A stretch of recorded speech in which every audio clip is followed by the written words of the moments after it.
C'est du jamais vu dans l'histoire de la Ve République. Si l'inflation se poursuit et même est plus élevée dans les mois qui viennent, je ne sais pas ce que le gouvernement actuel va proposer.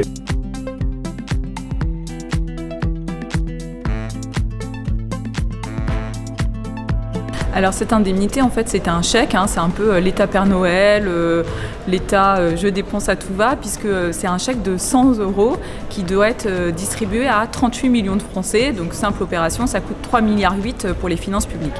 On est sur un dispositif qui est peu ciblé. On aura le même montant qu'on perçoive le RSA ou qu'on perçoive 2 000 € net par mois. Par exemple, une infirmière, surtout si elle est libérale, se déplace beaucoup en voiture, mais qui touche 2 100 € par mois, n'est pas éligible à cette indemnité inflation. De même, en raisonnant ainsi, on va aussi peut-être tenir éloigné de la réforme un certain nombre de familles monoparentales dont on sait bien que les charges sont plus importantes uniquement parce que le parent qui a la charge du foyer va être juste au-dessus du seuil de 2 000 €. Et enfin, le dispositif tel qu'il est prévu fait porter une charge lourde sur les entreprises qui, d'une part, doivent assumer l'avance de trésorerie. Il y a aussi des coûts de gestion importants puisqu'il faut mettre à jour l'ensemble du système de paye pour faire apparaître cette ligne supplémentaire au titre de l'indemnité inflation.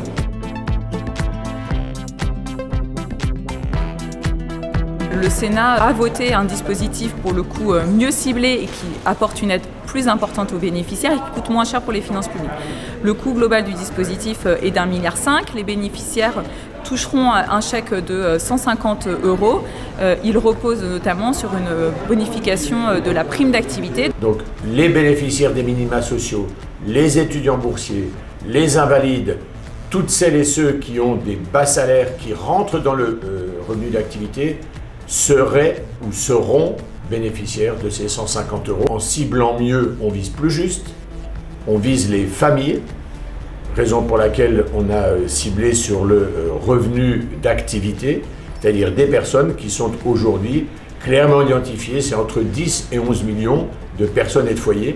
C'est plus avantageux parce que des familles monoparentales jusqu'à 2 300 €, vous êtes éligibles. Et ça commence pour les personnes seules à 1 800 €.